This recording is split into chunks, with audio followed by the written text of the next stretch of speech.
Greetings, I'm Keith Klein, the host of the VentureFizz podcast, where I interview the most fascinating people in the tech scene. This is episode 353, and today's guest is Giuseppe Stuto, co-founder and managing partner of 186 Ventures.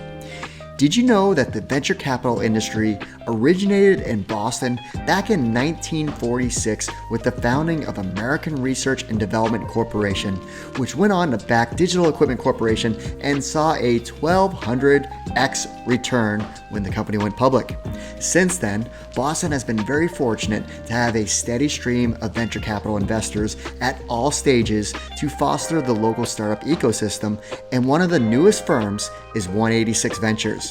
Co-founded by Giuseppe and Julian Fialkow, 186 Ventures is a pre-seed and seed stage VC firm investing broadly across technology.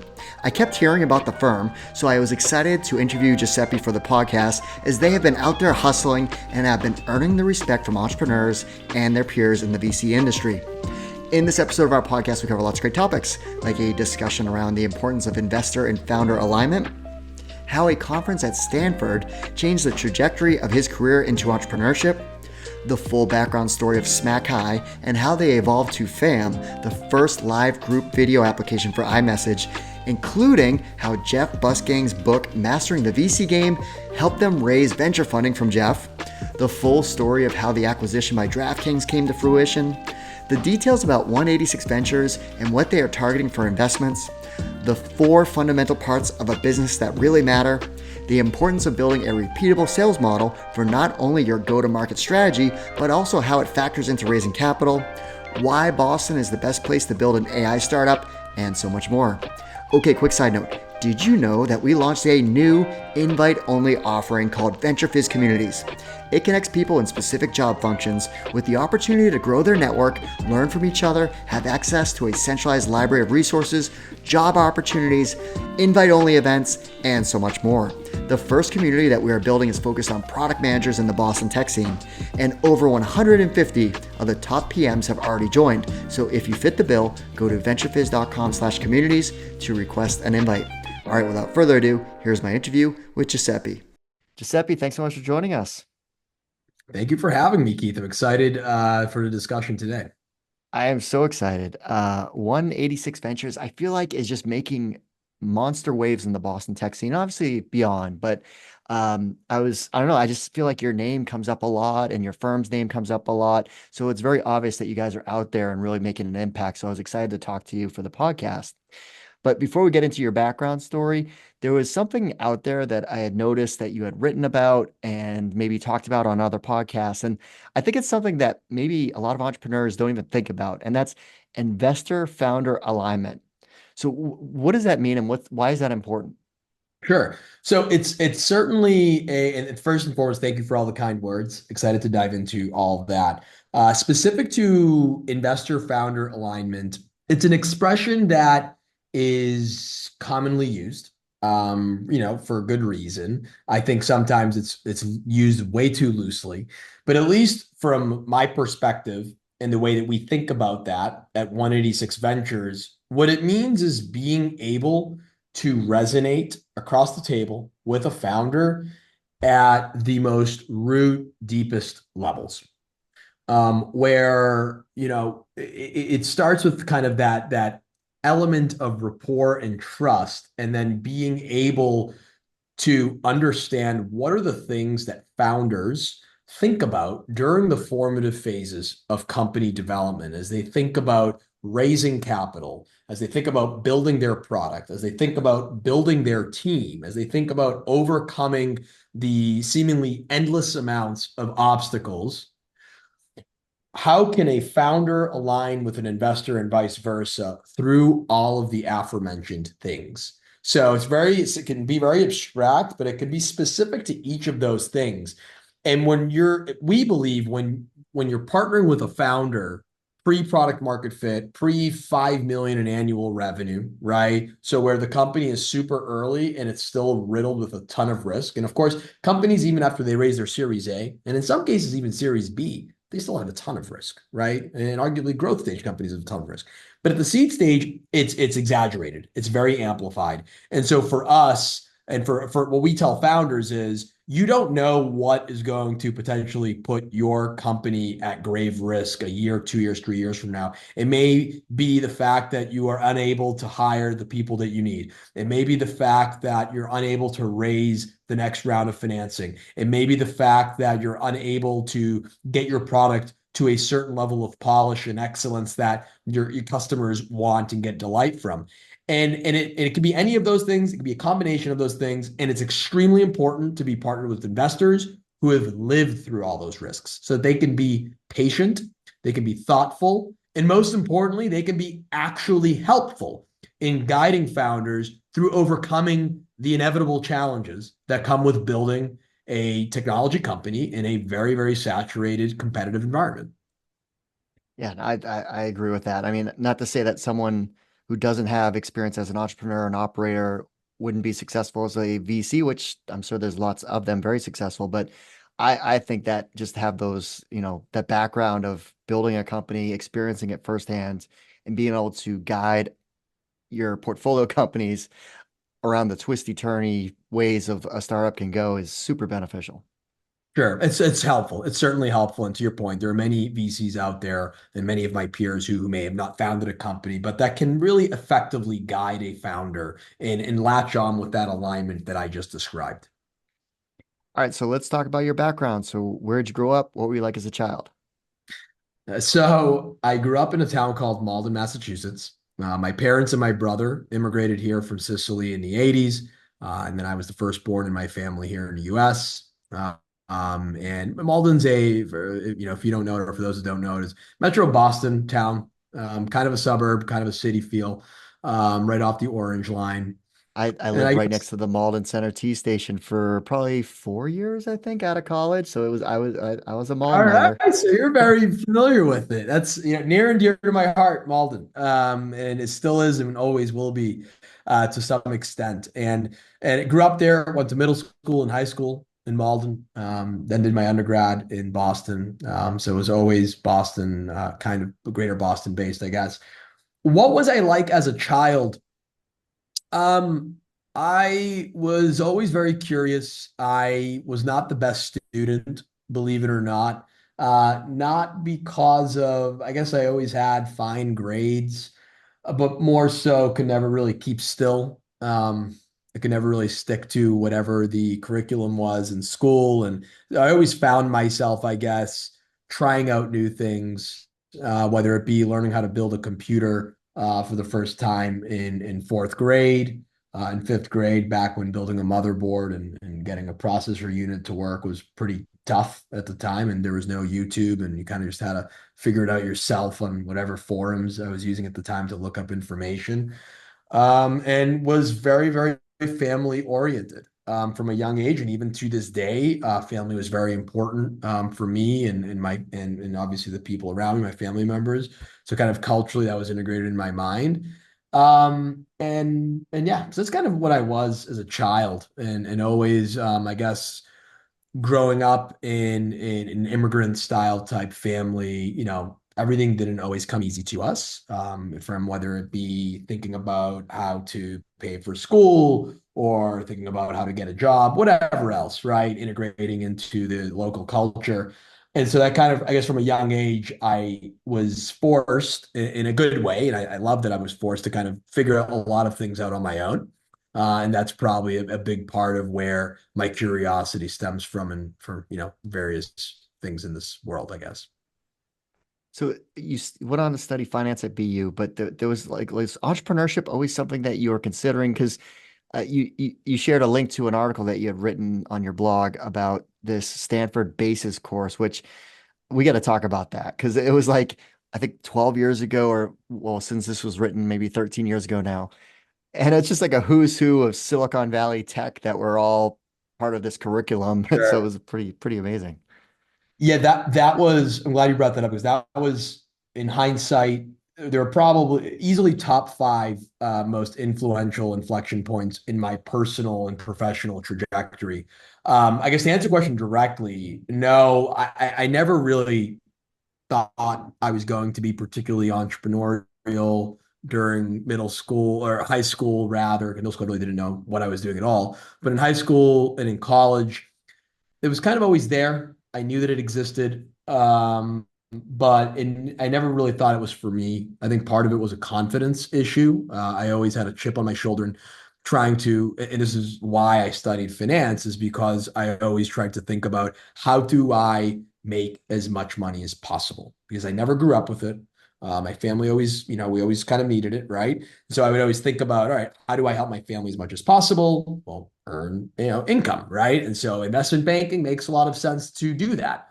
Now, as I went through various internships in my undergrad at BU from banking and whatever else, in tandem with that, a couple of things happened. One, the iPhone launches. Two, the App Store launches, 08, 09, right? Back to back years, if I recall correctly. And so I start just seeing all my peers and friends with iPhones. A lot of people had BlackBerries, some had flip phones, and some were starting to get iPhones. And I'm like, wow, I love computers because I used to build them. And now I'm seeing that there's actually a computer in everyone's hand. And I haven't really thought that before, right? With Palm Pilots, Blackberries, flip phones, it never really, yes, you could do interesting things and there were some applications you can play around with, but I never thought of them as computers. iPhones kind of changed that for me. And so I said to myself, let me go kind of look this stuff up. Got my hands on an iPhone. And then I started to tinker around with the mobile technology and building it myself. So this was in the early days of YouTube where the site didn't work half of the time. And so kind of having to teach myself how to program Objective-C of all languages, which is a very it's a convoluted objective oriented language where you have to worry about things like memory allocation. Developers today never have to think about that really, depending on what you're building. For let's say 99% of stuff you're building, you don't have to think about that. But at the time you did, especially on the iPhone. Memory was very limited, and the book was still being written on how to build interesting, complex applications, right? So in that journey, I said to myself, this is really cool stuff. And I actually like this more than all these internships I have in this thing called finance. So that was like the seed. And what I would say the seed blossomed quite literally is exactly what you just mentioned. One of I was building a bunch of things at the time, websites, mobile apps that barely worked. And one of the things that I was building, I believe I recall correctly, was an apartment rentals web application, circa 2010. And I see this conference, kind of just like doing research online. Forget exactly where I bumped into this conference, but Stanford was doing this thing for entrepreneurial students or student entrepreneurs, right? And you could apply with your idea, and they would fly you out to California, and you would meet a bunch of other student entrepreneurs and people who were industry leaders. I have no idea what that meant at the time.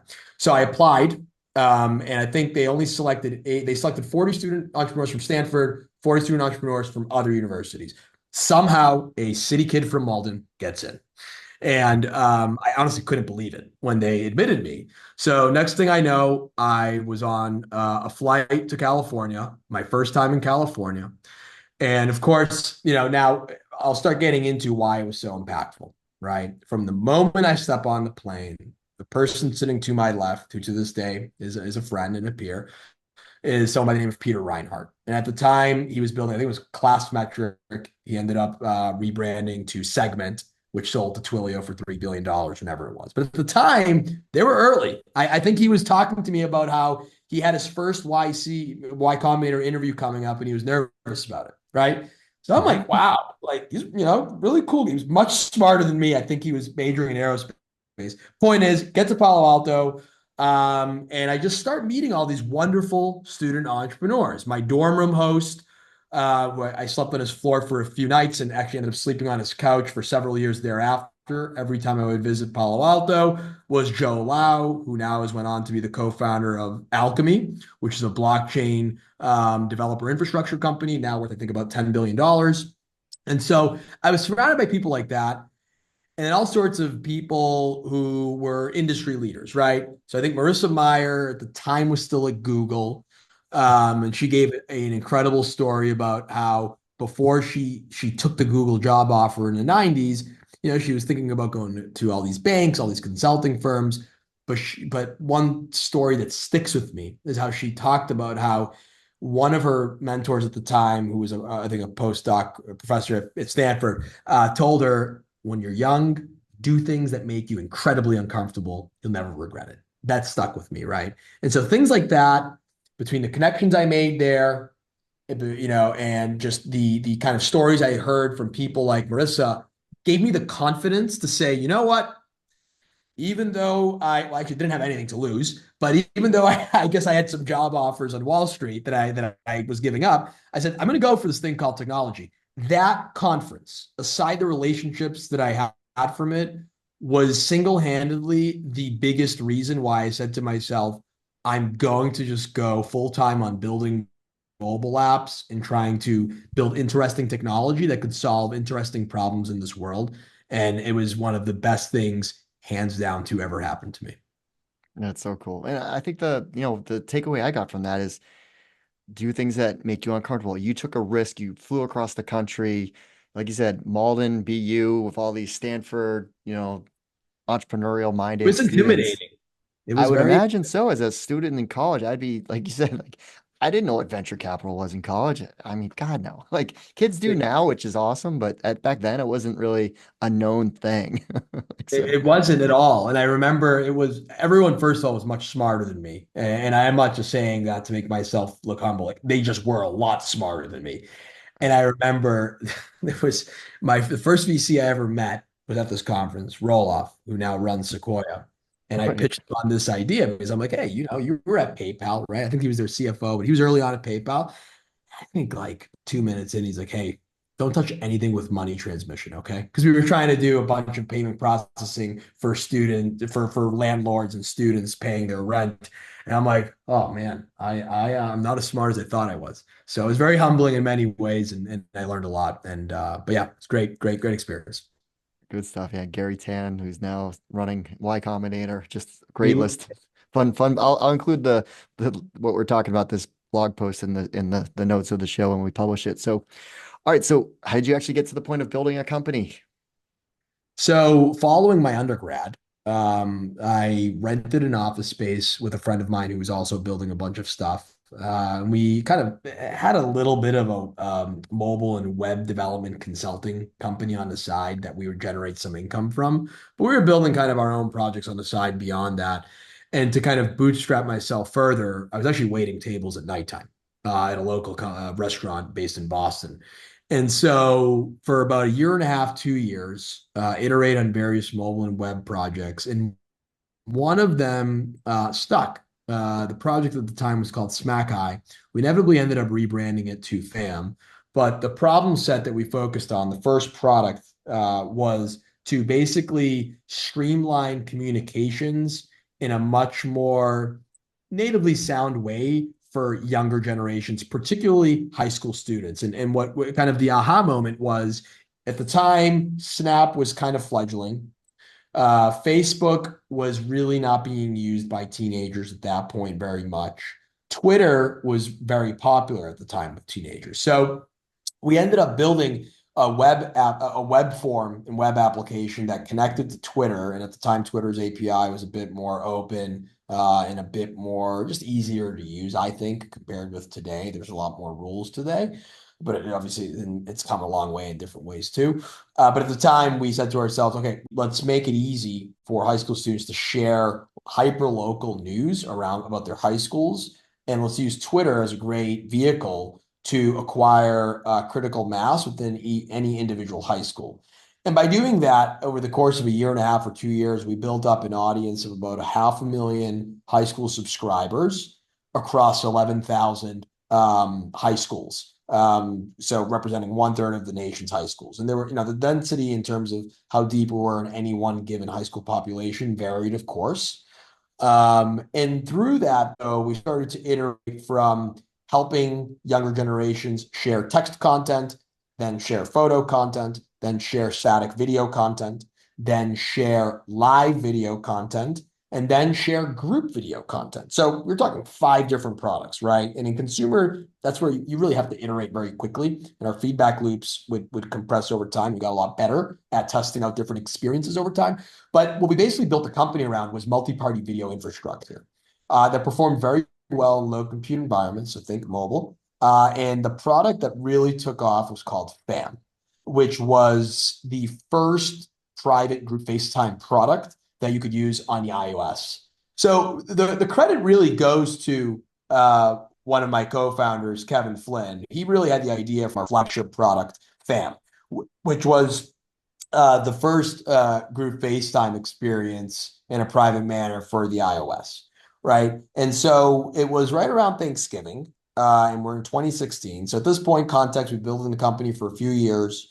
We had raised some venture capital from local Boston VCs and some angel investors. And we had about 6 months of runway. And Kevin starts, and my other co-founder, Frank, too, they were both studying kind of how cohorts were performing using at the time was a live video broadcasting application, but it wasn't a group FaceTime kind of experience. And they found and namely Kevin, found that the stickiest cohorts, our super users, were ones that were using it as a private group FaceTime experience for rooms less than 6 members or something. Point is, Kevin had suggested that we launch an A/B test, just a private group FaceTime experience, leveraging our multi-party video infrastructure. We launched it in early December, and I think within 8 days, we hit 1 million users. It really took off. It was just a crazy story from the number of users that were messaging us, because the way that we did customer support, it would create a group chat with me and my co-founders so that our users would actually just be iMessaging us their feedback. So that was a whole kind of craziness. And then on the other end of things, I think 10 or 14 days in, so we're beyond 1 million users. We actually run out of capital because the streaming bills basically put us in bankruptcy, in the sense of we didn't have enough money to cover our streaming bills. Now, so that put us in a pretty interestingly precarious position, and spent most of December 2016 through the holidays and through New Year's raising an emergency round of financing. And that's when we brought on some great VCs, primarily from the West Coast. And then we continued to build the company. We got FAM to about 7 million users. And then along the way, we got to know DraftKings, which we inevitably ended up exiting to in 2018. All right, so I want to rewind the clock on that one because you talk about your background, I was entrepreneurial, started dabbling with this, mobile app development. You start, different series of ideas. This one starts to take shape. Like, how did you even start to get traction amongst the high school students to even continue down the path you just outlined? So it was a lot of, well, one, we had something that we figured out that would work kind of on accident, right? What we would do is at the very, very beginning, we would just publish something on Twitter that came to us from one of the high schools or colleges that we knew people at or were affiliated with. And we found a pretty neat way of creating hyper-local communities on Twitter. So we kind of knew how to attract at least 100 students from one particular high school or school in general, college, to one Twitter account. And what we did from there, and one of my other co-founders, Frank, gets a lot of credit for this, is we started to build a kind of tiered ambassador approach to our product, meaning there were different tiers of usage in which different students and different users would be looked at by their community. So kind of super users within the super users.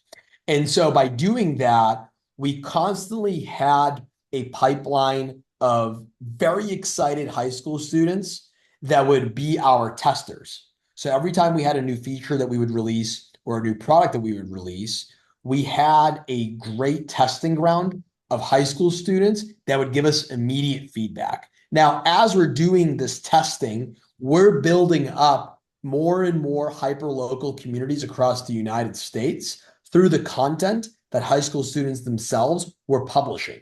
So if you think about it, we built a product building engine and flywheel off of all of this occurring. So the actual continued users that would come into our content platform were the oxygen that would give us the ability to test out new products to help amplify their expression.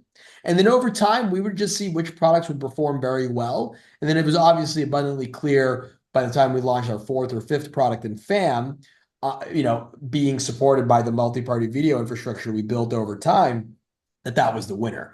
And so I guess it was a combination of good content, great growth marketing, and great product and engineering that would deliver a product to consumers that they love to use.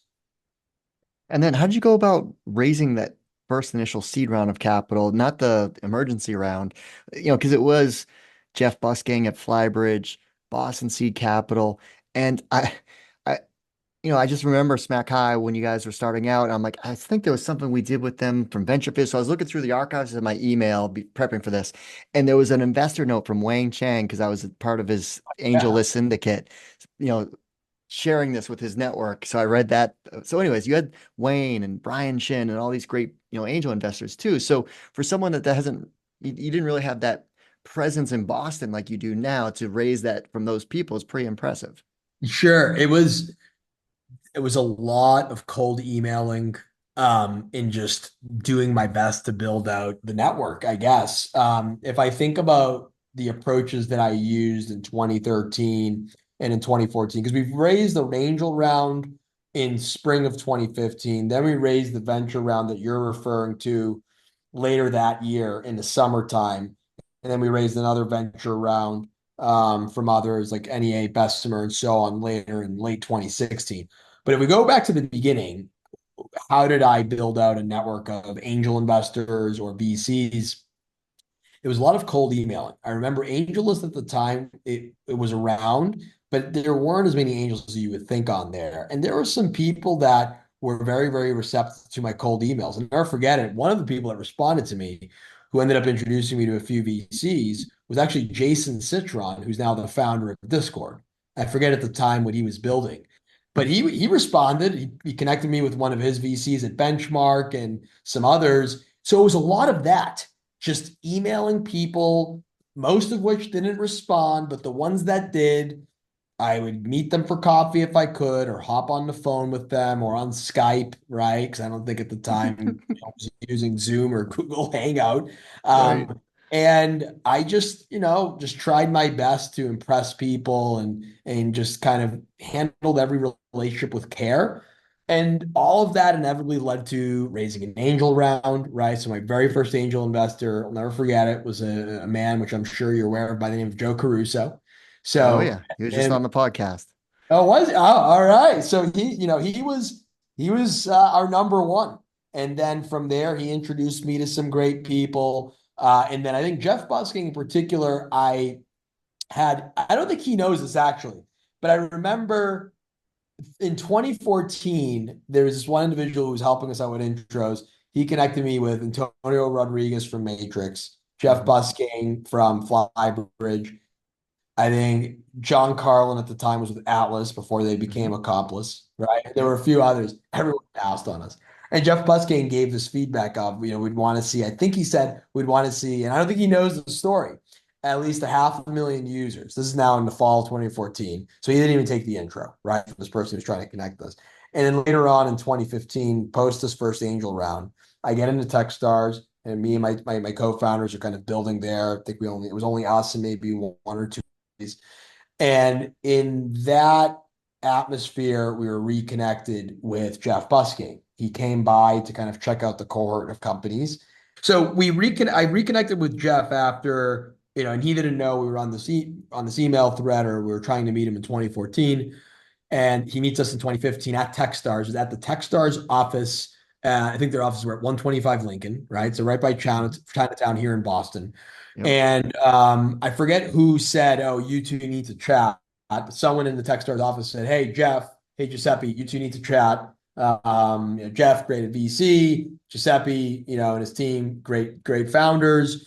And so we ended up meeting later that week, or the following week, and we just hit it off. And I remember going into that first sit down meeting with Jeff, because at the time, relatively new to meeting with VCs, right? I've been trying to meet a lot of them. And I met a handful of them through 2014, the ones who would take conversations with me, but they didn't really go anywhere. And then I'll never forget, I pulled an all-nighter before meeting Jeff because I read his book, Mastering the VC Game, which was actually That's very. awesome. And so going into the meeting, in the first meeting with Jeff, I said, Jeff, you should know that I may ask some interesting questions that might be uncomfortable, but they come from your book. I hope that's okay. And he started, well, because and Jeff made a really good point in his book, like founders should be asking VCs questions like, where are you at in your fund life cycle, right? Are you still deploying out of the current fund? And so I was able to ask Jeff two or three of those questions that were important. That's awesome. Yeah, that's so cool. Um, all right, so you went on and exited to DraftKings. Like, how did that come about? Like, how did DraftKings even like inquire interest in acquiring the Sure. company? Like, Yeah. So we shared a seed investor in Boston Seed Capital. So Boston Seed was super early in DraftKings. They were super early on us. And if we now go through 2017, we're growing at 10,000 users per day. So a lot of companies, think of your usual suspects based out west, consumer companies, right? From Tinder to Facebook, we're inquiring and getting to know us for our technology, our user base, etc. And during that process, we're letting our investors know, hey, we're getting to know various suitors. Just let us know if there are other, parties that become interested, right? Because a lot of my mentors always said, sell, you always want to make sure you're getting to know what options are out there, in addition to understanding what financing options exist. And so going into late 2017, we had a decision to make where, would we go ahead and raise a much larger round of financing, or would we go ahead and pursue one of these strategic avenues, right? And so we inevitably ended up selecting was, okay, we are not seeing retention improve within our core product. Yes, we're continuing to grow the user base. Yes, we could raise 15, $20 million in some of the verbal offers that we've been getting from VCs around the table, but we weren't confident and we didn't have conviction that we would actually continue to build the platform and user base into something very vibrant that could compete. We also thought that Apple was thinking about, which they were, and they inevitably right. ended up launching their own version of their FaceTime. So we said to ourselves, what options are there around the table? And so one of our seed investors connected us with some folks at DraftKings. We got to know them. And at the time, DraftKings, it was following their failed attempt to merge with FanDuel. So the company was continuing to grow its daily fantasy sports product, but at the same time, I was thinking about how do we diversify our product offering so that we can start to attract a new category of media and entertainment customer and consumer. So that's where the thought of acquiring some companies that could help them with those efforts. And so it kind of made sense to move with DraftKings. We thought we'd make a big impact in some of the things they were thinking about doing. And we joined them in May of 2018.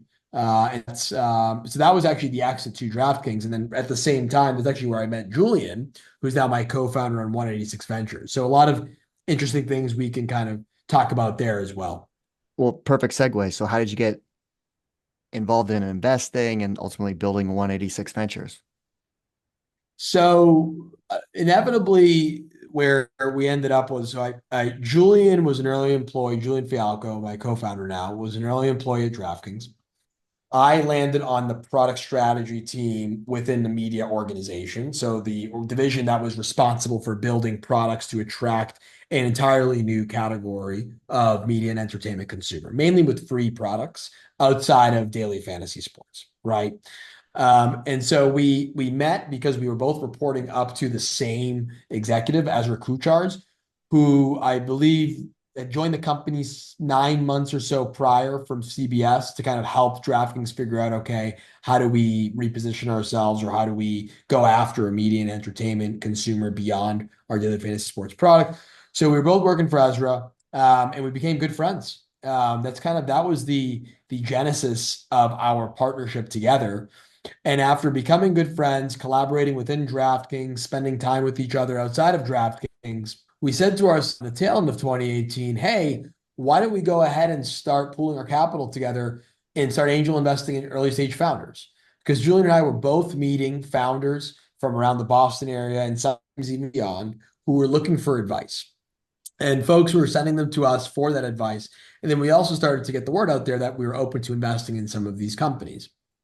So we started collaborating that way. That was the genesis itself of 186 Ventures as we know it today. So we started angel investing under that brand. We go into 2019, and then towards the tail end of my earnout at DraftKings. So now we're going towards the tail end of 2019. Julian was tasked to help DraftKings figure out how they can get an independent venture arm off the ground that could be sports and media focused. Drive by DraftKings is the name of it today. And then I departed DraftKings to join one of our early angel investments, Boston-based neural interface AI company called Python Technology, as their chief operating officer. So now throughout this time, we're going now into late 2019, going into 2020. I'm at Python, helping them build a product organization, helping them scale machine learning, helping them professionalize the board. So quite frankly, doing a lot of the things that Julian and I now support and assist founders with. Julian's helping Drive by DraftKings get off the ground. They recruited their executive team at Drive, and they got that, kind of management team up and running. And then going into 2021, as Julian and I continue to angel invest together, it becomes slowly but quickly abundantly obvious that although there are many incredible early stage investors in the entire US, and particularly even within Boston and New York, outside of San Francisco, we didn't feel there were enough founder operator aligned, true founder and operator aligned investors focusing on the seed stage and focusing on the Boston, New York corridor. Now, I think culturally, the founder operator, pure founder operator alignment at the seed stage from an investor perspective is a bit more cultural and usual out west. But in Boston and New York, at least in 2021 and even today, we just didn't find that it was as prevalent as it should be as a proportion to how many companies were being founded and how much venture capital was being allocated towards said founders. And the aha moment through our angel investing, which is what led to us going full-time on 186 Ventures in the late summer of 2021, was us fielding calls from our founders we were angel investors in their companies. They would raise capital from XYZ venture firms who you probably know, but they were calling us first for advice.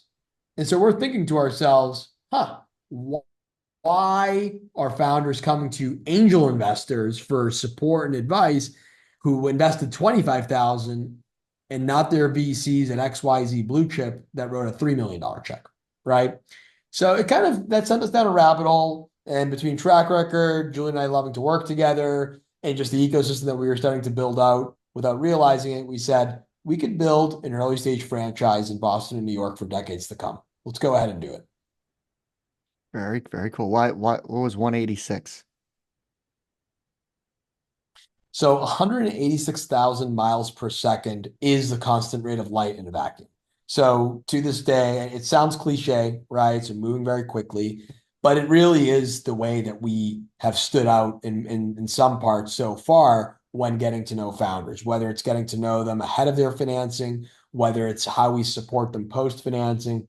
We try to move as quickly as possible in every way possible.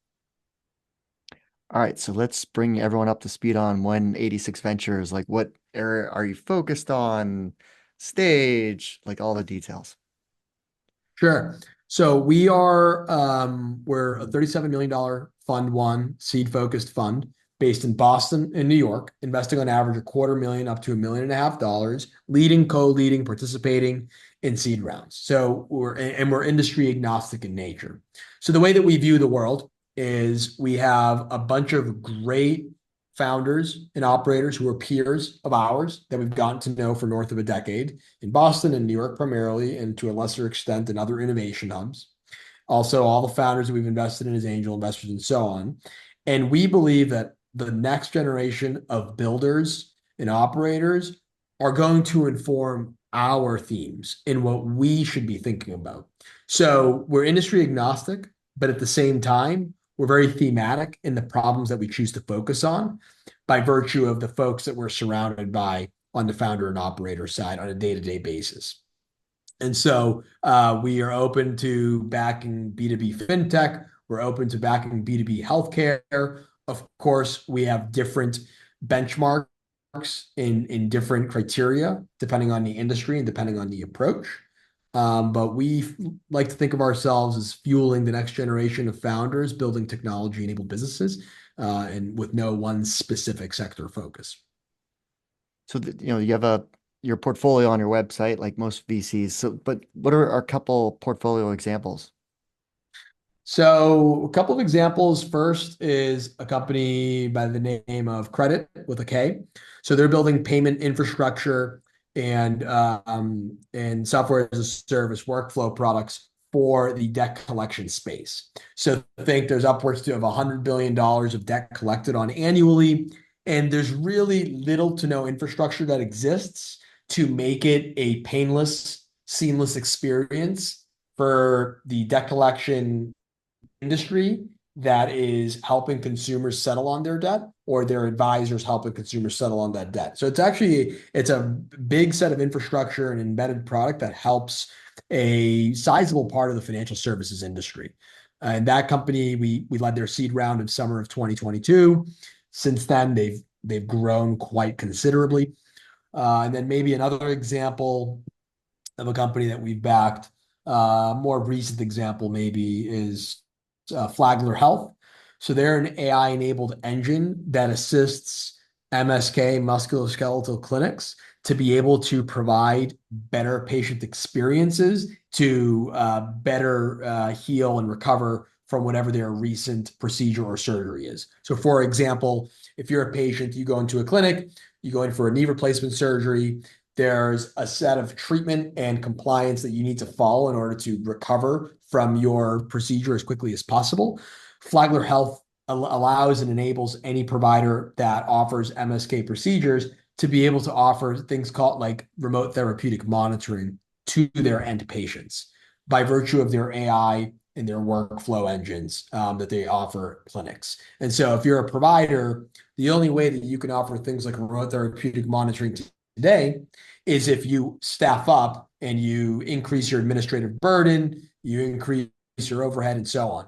What Flagler does is it allows providers to capitalize on new revenue streams while optimizing for patient outcomes, and everyone wins. And we're kind of seeing this model play out within different respects in healthcare, but also if you zoom out of healthcare, AI in many ways is bringing a new vertical, SaaS approach to helping companies unlock new revenue streams and all sorts of different cost efficiencies. So, scenario, I get a warm intro as a founder to you and you agree to a first meeting. What are you hoping to get out of that? And then if there's interest, like what does the process look like from there? Sure. So we look at a lot of things. In a first conversation, if we actually take a step back and then I'll answer the question directly, there's two paradigms of diligence that we think about when we get to know founders in the first meeting and subsequent meetings. First is what we call the idiosyncratic phenomenon. So what is idiosyncratic about this founder or founding team, their backgrounds, the world, the way that they have been building the product or approaching go-to-market that we have not seen in any other founders or founding team tackling similar problem set. And even if there is something idiosyncratic, what is the phenomenon? Is it market-oriented? Is there some recent technology shift that makes this idiosyncrasy be able to capitalize on what can potentially be a very big product opportunity? So we ask ourselves, how unique is the founder? Why are they working on this? How do they view the world? And what is the why now? We look at that, and then we also look at kind of fundamentally what builds any good business. Well, there's four things: great team and management, a great market opportunity where customers are looking for a solution to their problem, 3, business model and sustainable unit economics, and then 4, clear differentiation and moat. So that's how we look at any company. Now, if we zoom into a first meeting, obviously tough to get through a lot of these 4 pillars of fundamental analysis in a 30-minute or 20-minute conversation, but we certainly try to determine whether there's something super unique and idiosyncratic about the team, and if there's a clear why now that hasn't existed before for that particular problem set or technology set. All right, so I mean, you outlined kind of the value add of what you guys are doing to support your founders and portfolio companies, but like, what are some of the common mistakes that you see repeated over and over again, just through the investment activity and other entrepreneurs or your own, running your own startup? Too many to count, more from my experience. But in terms of, uh, I guess the biggest mistake that I've made myself many times, and I see many founders make, typically first time founders, is raising, well, A, raising more capital than you need, and B, raising when you don't need to. Now, it's very easy and convenient for me as now a VC to look out at founders who aren't paying themselves or are paying themselves very little to think, oh, you don't need more capital or you don't need capital at all. But the reality is many problems early on, they're not usually solved just by throwing money at it, right? So I see a lot of founders not focusing on just the immediate obstacles to getting signal and getting traction from their end users and customers. And that's because they're typically or sometimes rather, not typically, but sometimes spending time raising more than they need to or raising prematurely when honestly they should just be building their product. If they're building software, to try and understand if there really is a clear pain point they're hitting on, and if there is some traction worth pouring fuel on, right? So a lot of that comes down to validate your product, validate the problem that you're working on before exploring and seeking out a ton of capital, right? Now, this doesn't apply to, raising some angel money. I think you should try to raise some angel money. If you aren't able to afford bootstrapping your own company, that's fine. But when it comes to pitching VCs are just going to waste the founder's time if you really aren't ready for it, right? I see a lot of founders kind of maybe prematurely trying to raise. Another kind of mistake or maybe a learning curve is really trying to understand what makes for a frictionless go-to-market trajectory, right? And what we mean, if we're talking in a B2B context, really trying to understand what is a repeatable sales cycle, right? And trying to understand, well, what is it that gets an end customer to see the value that our product is bringing to their business? And how can we create a repeatable framework to replicate a sale as much as possible? That is extremely important because from my vantage point, having built companies in consumer and in enterprise, but now also on the investing side that we do at 186, it's one thing to have some traction across one or two customers, let's say. It's another thing to then scale and grow that.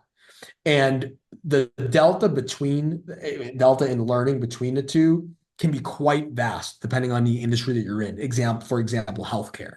And so understanding what that delta is and being super surgical and maniacal in terms of how to close in on that delta as quickly as possible, whether it be through making sure you're hiring the right BD personnel, or whether it be making sure you're going to market, meaning to customer market, with the right product, or that you're layering in the right features within your product. It really varies on industry, but that's another thing. Know your go-to-market and know whether you're really ready to replicate and repeat a sales cycle or if you're still figuring out, because that's where a lot of false positives can come into play, and that oftentimes trips founders up quite drastically. But those are probably the two most common things that we see, but there's many others to mention too. What's the vibe in the Boston tech scene now? What are you seeing? You have a deep lens in what's going on. Sure. So I'm biased, of course, having grown up here and having, built here my entire life, but there's never been a better time, in my opinion, to build a technology-enabled business in Boston.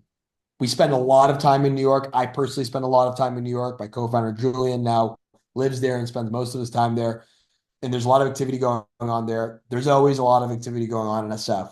But now that we are entering a particular wave and we're experiencing a paradigm shift in things like AI, the super technical disciplines of building product and technology for biotechs or building product and technology, leveraging LLMs, large language models, or building product and technology within healthcare. Those technologies and those industries have some of the most important problems worth solving for and solving against. And what does that mean? Well, we need the brightest and the most technical founders and builders in some cases, not all, but in those problem sets, especially tackling those problems. In Boston, we have of the most technical, right? Arguably more technical than what come out of some of the universities in New York, right? MIT, Harvard, Northeastern, the list goes on. And so we have a talent pool that is ripe for the problems that are the most important within industry, within society that we need to solve for. And we now have, not that we didn't have it 10 years ago, but we certainly have a more robust capital network within the early stage innovation economy that can fuel development, that can fuel growth, right? And so there's never been a time to build companies. We're seeing that in activity. We're seeing a lot of great brands that have been around for some time in the early stages, right? So like Matrix, like Flybridge, like Founder Collective, the list goes on, right?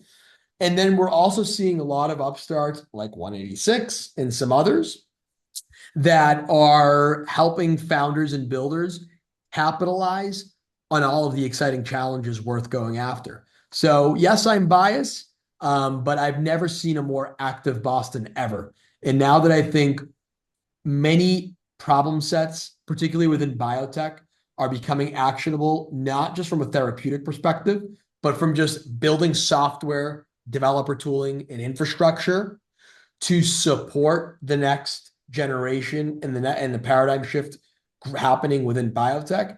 I mean, what a better place to build some of these companies we're talking about. You cannot find a better place than Boston. I don't care what anyone says. That's so true. Yeah, no, I mean, there's just a very nice wave that's building, and it's Boston got a little quiet for a little bit, but it's back. Yeah. And to your point, the whole convergence of biotech and AI and data and what you need to actually fuel science is a sweet spot for Boston. So I couldn't agree more. All right, three apps you can't live without. Can't be Slack, email, or your calendar. I would say the Equinox Plus app, because I use it, for exercise. I guess, am I allowed to say Twitter, or is that one of the more common ones that I'm not No, you allowed? could say that. Like, I I would mean, I say think, Twitter. I yeah, think okay. Twitter. There's a lot of or X now, excuse me, it's called. I still like to follow many of the folks that I've seen build great companies and now are mentors and whatever else. So I use that quite often. And then I had a third, but I'm thinking about replacing it last minute. I would say Audible. I mean, I'm going to stick with it. Audible. So I'm a big audiobook person. And actually, I guess it depends. There's some on, podcasts, I guess, and audiobooks that exist on Spotify and so on. But Audible, I would say, I always used it. When I was a builder early on, and there weren't many apps that would support podcasts and audiobooks and so on. And I've kind of grown accustomed to it. So Same. Well, I used to love Audible, but then Spotify ate their lunch in that market. So now, like, I consolidated all my music, all my podcasts, all my books are all now on Spotify, and I have a family plan. And as the primary account holder, I get 15 hours, I think it is, of free audio book time. So I canceled my Audible subscription because I'm like, oh, this is awesome. Thank you, Spotify. Sweet. yeah, for sure, for sure. There's always interesting deals out there for sure, and just a wider diversity of kind of books and so on available. All right, well, along that thread, so what would you recommend for a good book podcast for entrepreneurs?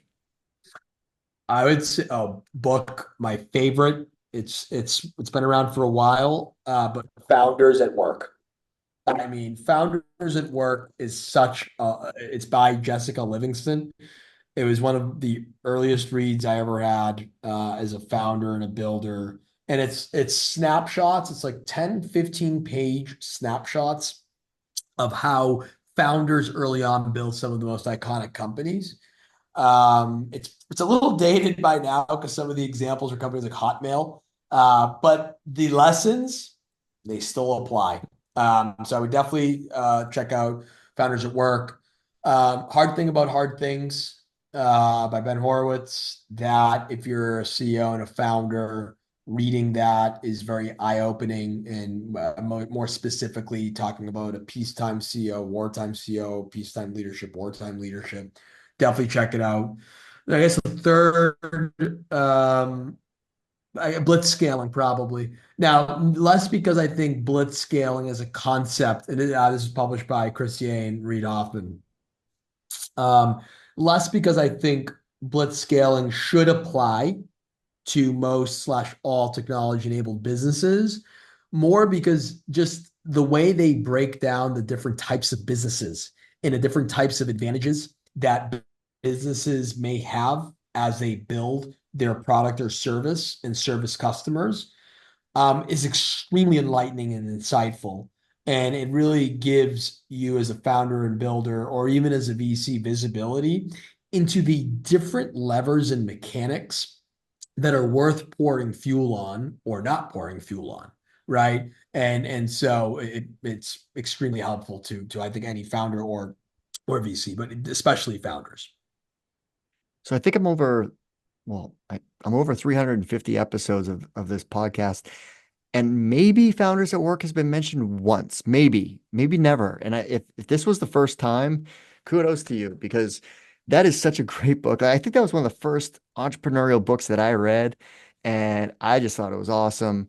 Jessica Livingston, co-founder of Y Combinator, and she did this amazing book. So it is, even though, yeah, it is Web 1.0 or even Lotus, right? The story of Lotus, it's still tried and true lessons learned from the early days of tech, and history does repeat itself. So I totally love that recommendation. All right, outside of work, what do you like to do for fun? I love to spend time with my family. Food was always culturally integrated in every aspect and fabric of my life, coming from an Italian family. So I love to cook. I love to try new restaurants. I love to organize dinners with dear friends and even peers of mine from the tech world and spend time with people that way. I love to stay active. So, exercise is important to me. And I'm just a complete nerd. I mean, I know I love sports, of course, and all that, but I love to spend a lot of my free time too, just tinkering with new stuff. So, whether it's, I still build some I just finished refining and adding to an arcade machine I have at home. So it was interesting to kind of, mess around with some of the latest Raspberry Pi technology. But yeah, I kind of it's a mixed bag, I guess, in terms of how I like to spend my time personally. Very cool. Well, Giuseppe, thanks so much for taking the time to walk us through your background story. Obviously, all the great lessons learned while you were building Smack High, and obviously all the great work that you and your colleagues are doing at 186 Ventures. Thanks, Keith. Thank you for the time. It's been awesome.